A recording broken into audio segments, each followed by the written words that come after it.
주 예수 그리스도로부터 은혜와 평강이 함께 하시기를 축원합니다. 오늘은 로마서 12장 21절에요. 악에게 지지 말고 선으로 악을 이기라 라고 하는 주제를 가지고 말씀드리려고 합니다. 1972년 베트남 전쟁 때의 일입니다. 한참 전쟁이 일어날 때 미군의 공습으로 한 마을이 불길에 휩싸였습니다. 불 속에서 뛰어난 어린아이가 알몸으로 화상을 입고 울고 있습니다. 그때 그 여자아이에 대한 사진이 찍혀서 그 사진은 그에게 풀리처상을 받게 됩니다. 이 한 장의 사진이 전 세계의 반전 여론의 기폭제가 되었다고 하는 것입니다. 전쟁의 국면을 바꾸어 놓았다고 하는 것입니다. 이 사진은 굉장한 사건을 일으켰습니다. 이 소녀의 이름이 킹푹이라고 하는 여자아이였습니다.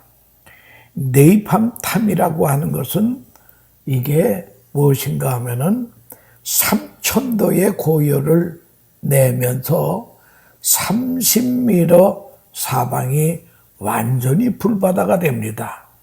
그런데 이 소년이 이 네이팜탕의 불에 옷이 타기 때문에 옷을 벗어 던지고 뛰어나온 그 장면을 사진으로 찍었습니다. 이제 이 소녀의 별명은 네이팜탄 소녀가 되었습니다. 화상을 치료하느라고 17번이나 수술을 받았습니다. 이제 그 소녀는 벌써 세월이 흘러서 50대의 중반 여성이 되었습니다.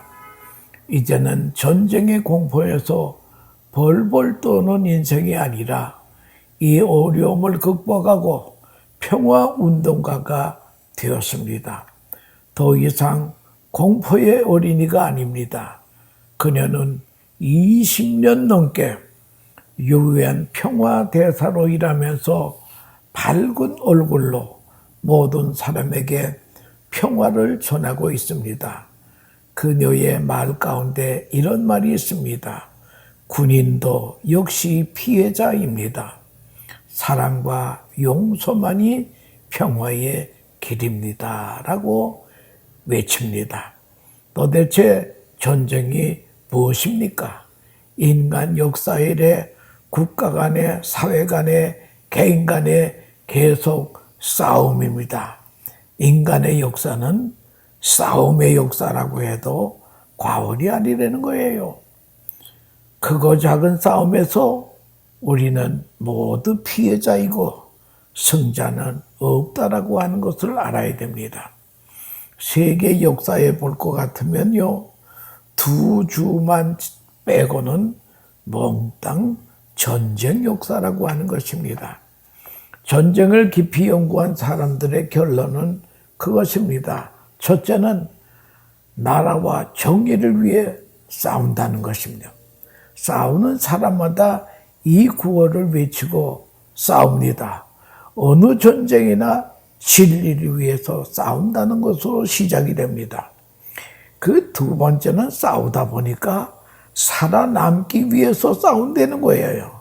살기 위해서, 생존을 위해서 남을 죽이는 이런 상황에 도달하게 된다는 거예요. 세 번째는 싸우기 위해서 싸웁니다. 싸워야 할 이유도 모르고 싸운다는 거예요. 싸우다 보면 나도 모르게 싸움이 체질화가 된다는 거예요. 그거보다 더 나아가서는 싸움을 엔조이하고 있다는 거예요. 그래서 우리 주위에도 입만 벌리면 욕하고 이간질하는 사람들이 있습니다. 욕하는 것을 아주 즐기고 있다는 거예요. 이상한 인간이 됩니다. 네 번째는 선으로 시작하다가 악을 척결한다는 과정에서 나도 모르게 내가 악인으로 변환되는 거예요. 좋은 목적으로 시작을 했는데 방법이 잘못되어서 방법이 목적을 배신합니다. 이 말은 내가 악을 척결하려다가 내가 더 악한 사람이 된다라고 하는 것입니다. 이런 것이 전쟁 심리라고 합니다. 이런 상황 속에 우리가 살고 있습니다. 사도 바울은 로마에 있는 성도들에게 복음을 전하고 싶었습니다. 로마라고 하는 나라는 힘과 전쟁으로 세워진 나라요. 소위 로마 팩스라고 하는 말이 나왔습니다. 당시 로마는 전쟁과 힘만이 평화를 가져온다라고 믿고 외치던 시대입니다. 힘의 평화를 자랑하는 로마입니다. 그런 로마에 있는 성도들을 향하여서 로마서를 쓰게 됩니다. 특별히 오늘 12장 21절에 보면 악에게 짓지 말고 선으로 악을 이기라. 얼마나 귀한 메시지입니까? 선한 자와 악한 자가 있는데 선한 자가 악한 자에게 지는 경우를 많이 보게 된다는 거예요. 항상 악이 승리해 보이는 때가 있습니다. 그러나 성경은 악에게 지지 말라. 악에게 진다는 것은 악을 상대할 때에 내가 낙심하게 되는 경우를 말하는 것입니다. 여러분, 선이라고 하는 것은 결코 약한 것이 아니라는 거예요. 선을 약하게 보지 말라라고 하는 것입니다. 그래서 예수님께서 둘씩 짝을 지어 전도하러 제자들을 파송할 때에 내가 너희를 보냄이 양을 이리 가운데 보냄과 같도다. 여러분, 어느 목자가 양을 이리 가운데 보낼 목자가 어디 있겠습니까? 이 말은 무엇인가 하면은 너희가 이리와 같은 세상에 살면서 끝까지 양의 자세를 잃지 말라라고 하는 것입니다.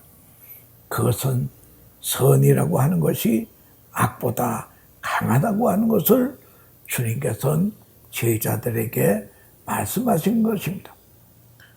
어떤 경우에도 선의 위대함을 믿고 낙심하지 말라는 거예요.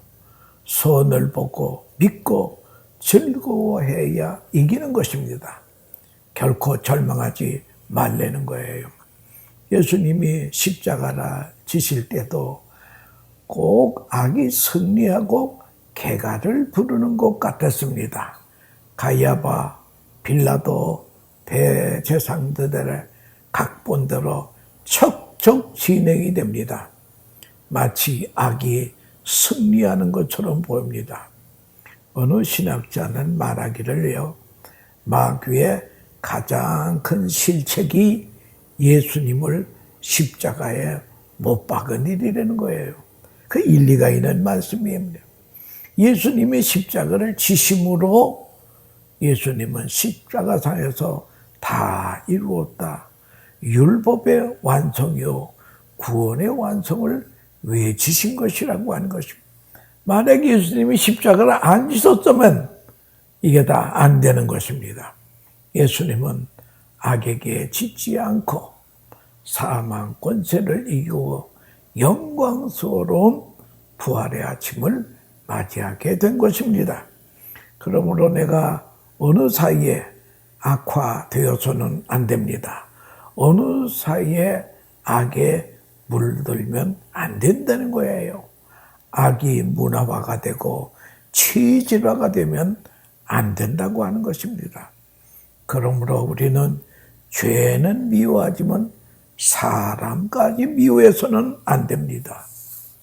미워하는 것은, 사람을 미워하는 것은 바로 진다라고 하는 것을 알고, 악에게 진다라고 하는 것입니다. 미워하는 마음을 차단해야 됩니다. 요한계시록에 볼 것 같으면 에베소 교회에 대한 책망이 있습니다. 에베소 교회는 수준이 높은 교회입니다. 환난과 핍박을 견디어냈습니다. 그리고 이단이 교회에 들어올 때에 이단을 척결해냈습니다. 그런데 그 에베소 교회에 문제가 무엇인가 하면은 이단을 척결하다 보니까 사랑을 다 잊어버렸다는 거예요. 믿음, 소망, 사랑 이 세 가지는 항상 있을 것인데 그 중에 제일은 사랑이라. 제일 중요한 사랑을 잊어버렸기 때문에 예수님께서는 그 교회에서 촛대를 옮긴다. 또다신다는 거예요. 여러분, 우리가 악을 심판해야 됩니다마는 악은 미워하되 사람까지 미워하던 안 된다라고 하는 것입니다. 사람은 다른 사람의 관계 속에 세상을 살아갑니다. 나에게 좋게 해주는 사람은 문제가 아닌데 내 눈에 가시와 같은 존재가 문제입니다. 이런 사람하고도 좋은 관계를 가지려는 거예요. 십자가의 피의 공로로 구속받은 성도는 이런 사람하고도 좋은 관계를 가져야 된다는 거예요. 그 이유는 다른 것이 아니라 하나님과의 관계와 사람과의 관계가 이게 연관이 되었다고 하는 것입니다. 그래서 여러분들 신앙생활하는데 제일 중요한 것이 무엇입니까? 그것은 하나님과의 관계와 인간과의 관계를 잘해야 된다는 거예요. 오늘 율법사가 예수님께 찾아와서 어느 계명이 가장 큰 의이니까 어느 계명이 가장 큰 계명이냐 이거예요. 마음과 정성과 뜻과 힘을 다하여 주 너희 하나님을 사랑하라. 이것이 크고 첫째 되는 계명이에요. 둘째는 이와 같으니 이웃을 내 자신과 같이 사랑하라.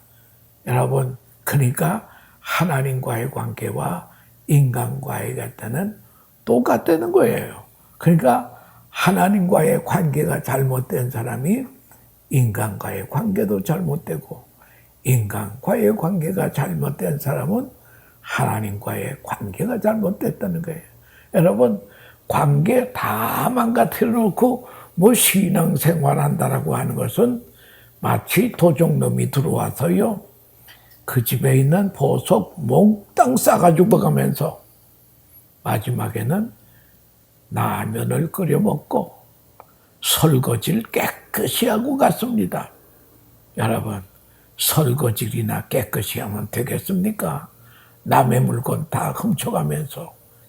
여러분, 이 사람과의 관계, 하나님과의 관계를 잘못하고 신앙생활해야 소용이 없다는 것이에요. 그리고 다른 사람하고 불화의 관계를 가지면요, 이만저만 손해가 아니라는 거예요.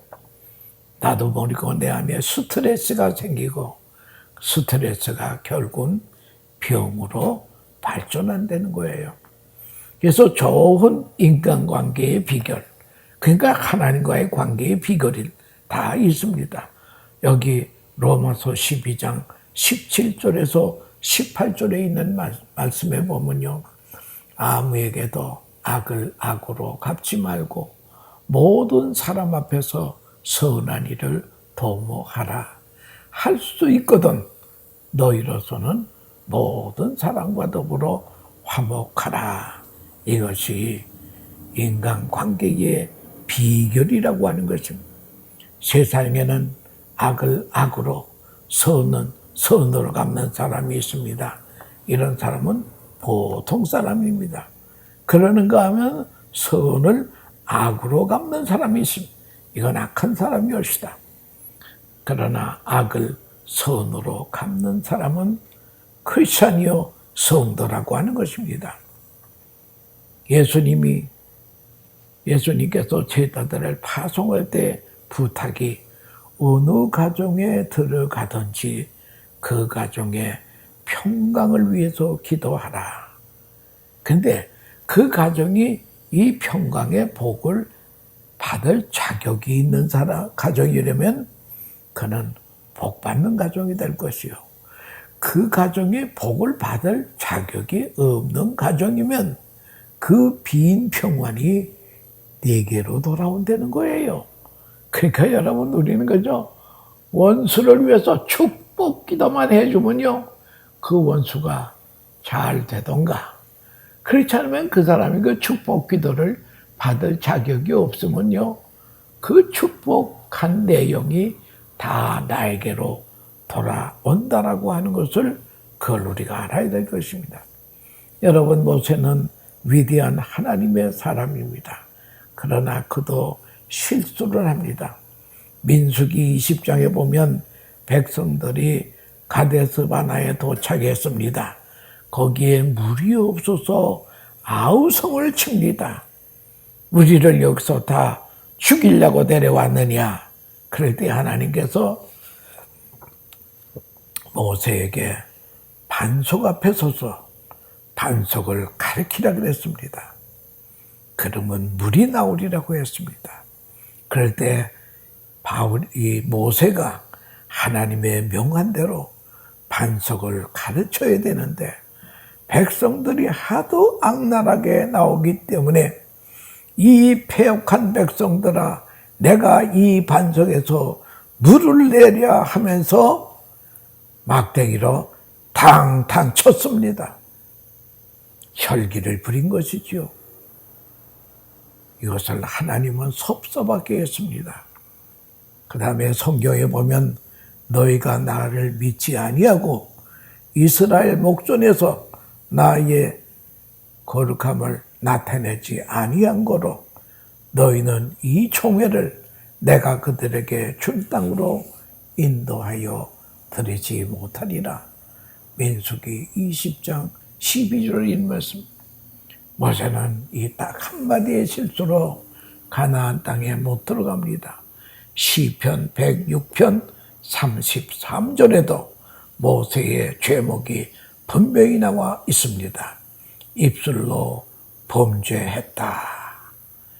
모세가 그의 입술로 망령되이 말하였습니다. 이것이 험한 가나안 땅에 못 들어간 모세의 실수라고 하는 것입니다. 여러분, 우리는 어떤 상황에서든지 악으로 악을 갚으면 지는 것입니다. 그런 우리는 선으로 악을 어떻게 갚아야 되겠습니까? 원수는 사랑의 무기로만 격파가 된다라고 하는 것입니다. 내 아들아, 내 원수를 갚아다오. 그럼 그 아들이 아버지 원수를 갚으려고 합니다. 그렇게 되면요, 새로운 원수가 또 등장한다는 거예요. 원수 갚는 일이 계속 생기면 악순환만 일어난다라고 하는 것입니다. 그래서 옛날 마틴 루터 킹 목사님이 연설을 할 때 네 원수가 미움의 총을 쏘면 사랑의 대포로 응사하라. 내 원수가 너에게 미움의 독잔을 마시게 하거든 너는 사랑의 홍수로 대항하라. 더 큰 사랑만이 원수를 격파할 수 있다라고 하는 것입니다. 그리고 우리가 원수 갚을 필요 없는 거예요. 뭐냐? 원수 갚는 것은 하나님의 소관이라는 거예요. 내가 정확히 원수를 갚을 수가 없다는 거예요. 또 우리가 하나님의 사랑을 받을 때에도 성경에 보면 우리가 하나님과 원수 되었을 때에 하나님의 사랑을 받았다고 하는 그것을 우리가 기억해야 할 것입니다. 여러분, 우리가 악을 미워하되 죄인은 사랑해야 된다는 거예요. 우리는 상대방의 약점을 보지 말고 장점을 보라 이거예요. 사랑은 허다한 허물을 덮느니라. 예수님은 모든 십자가의 고통 속에서도 저희의 죄를 용서해 주세요. 불쌍히 여기는 예수님의 마음을 본받아야 된다는 것이요. 오선경이라고 하는 사람이 품 위의 재구성이라는 책을 썼습니다. 어떤 강도가 은행을 털다가 경찰에 붙들렸습니다. 그 순경이 강도 보게 이 사람아 어째 은행을 털 생각을 했나? 그랬더니 강도가 하는 말이 사실은요 저 건너편 은행을 털려고 미리 답사하고 준비를 했는데 그쪽 은행의 경비원이 밝은 얼굴로 너무나 나를 친절하게 대해서 감동이 되어서 그 은행 털기를 포기하고 이 은행을 털다가 잡혔습니다. 여러분, 강도도요, 밝은 얼굴에는 감동이 된다라고 하는 것입니다. 연세대학 사회복지학과 김재우 교수가요, 임상 실험한 것을 논문으로 발표했는데요. 그 실험의 내용은 간단합니다. 그 세브란스 병원에 많은 환자가 있습니다. 이 사람들에게 뭐라 그러는가? 여러분, 병 빨리 낫고 싶지요? 그럼요. 빨리 퇴원하고 싶습니다. 그렇다면요, 제가 시키는 대로 한 석 달 동안은 요 말만 하세요. 다른 말은 하지 말고 요 말만 하세요. 감사합니다. 사랑합니다. 미안합니다. 그저 이 말만, 이 세 가지 말만 한 석 달 동안을 말이요. 계속해서 하게 했더니요. 그 환자들이 결과가 뭔 줄 아십니까? 산화성 스트레스. 이 산화성 스트레스 때문에 만병이 오는 것인데 이 산화성 스트레스가 50%가 감해졌다는 거예요. 그 대신 항산화성 능력이 30%가 증가가 되었다고 하는 것입니다. 임상 결과가 말해주는 것은 이 암도 치료가 되고 노화 방지도 치료가 된다는 거예요. 왜? 세 마디 말 하나가 감사합니다. 사랑합니다. 미안합니다. 이게 선으로 악을 이기는 방법이라는 거예요. 1991년 존 홉킨스 대학부에서 발표에 의하면요, 이 지구상에는 인류가 갖고 있는 질병이 3만 6천 가지가 된다라고 하는 거예요. 이 질병의 모든 원인은 활성산소 때문에 그렇게 된다는 거예요. 그래서 의학계에서는 이 활성산소를 집중적으로 연구하게 됩니다. 여러분, 이 무서운 활성산소 해결하는 방법이요, 선으로 악을 이기는 것입니다. 감사합니다. 원수에게도 감사합니다. 사랑합니다. 또 존경합니다. 이런 좋은 말을 많이 하라는 거예요. 좋은 말을 많이 하라는 거예요. 감사합니다. 사랑합니다. 미안합니다. 이거 누구에게? 미운 사람에게도 이 말을 많이 할 때에 이 활성산소가 없어진다라고 하는 것을 그걸 우리가 알아야 될 것입니다. 여러분, 우리가 사는 세대는 악이 점점 극렬해지고 교활해지고 있습니다. 선과 악이 공존하는 세상에 살면서 어디가 악이고 어디가 선인지 분별하기도 어려운 세대에 살고 있습니다. 그러나 잊지 말 것은 악에게 지지 말고 선으로 악을 이기라. 요즘 코로나 바이러스 19 때문에 여러 가지 사회적으로, 경제적으로 문제가 많이 생겼다고 하는 것입니다. 이 코로나 바이러스 19 때문에요, 새로운 용어가 나왔는데 코로나 블루라고 하는 용어가 나왔습니다.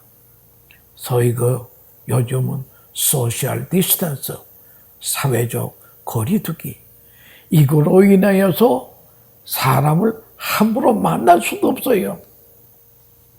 교회도 갈 수가 없게 되었다는 거예요. 그러는가 하면은 사람 사이에 디스턴스도 생겼지만 마음도 멀어지게 됐다는 거예요. 뿐만 아니라 사람은 인간관계 속에 살아야 되는데 인간관계가 좌절이 됐다는 거예요. 여기에 문제가 생깁니다.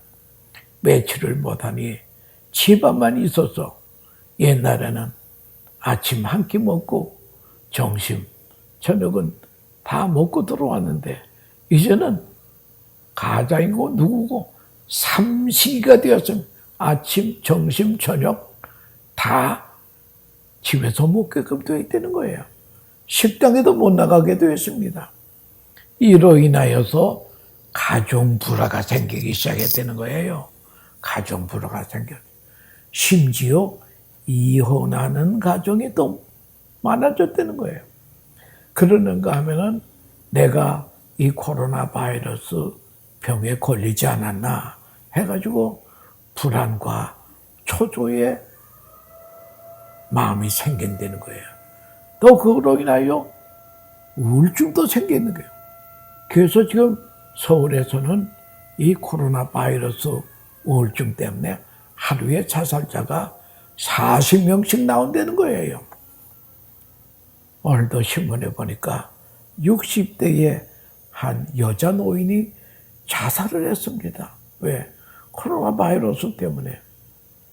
여러분, 이런 상황에서 우리는 뭘 해야 됩니다? 손도 부지런히 씻어야 됩니다. 그러나 선을 행해야 됩니다. 이런 어려울 때에서도 선을 행하는 하나님의 신백성이 되어야 된대요. 그리고 햇빛도 좀 보면서 자주 운동도 해야 된다라고 하는 것입니다. 이 가정 불화라고 하는 것은 큰 거 가지고 싸우지 않더라고요. 조그만 거 가지고 시작이 됩니다. 여러분, 미운 놈 떡 하나 주라고 하는 그런 말이 있듯이 죄는 미워하되 죄인은 사랑하세요. 그래서 선으로 악을 이기는 승리자가 되어서 하나님께서 이 어려운 세대에도 우리를 위하여 준비한 만복이 있습니다. 그 만복을 받아 누리기도 하고 하나님께 영광을 돌리는 복된 하나님의 성도들이 되시기를 축원합니다. 감사합니다.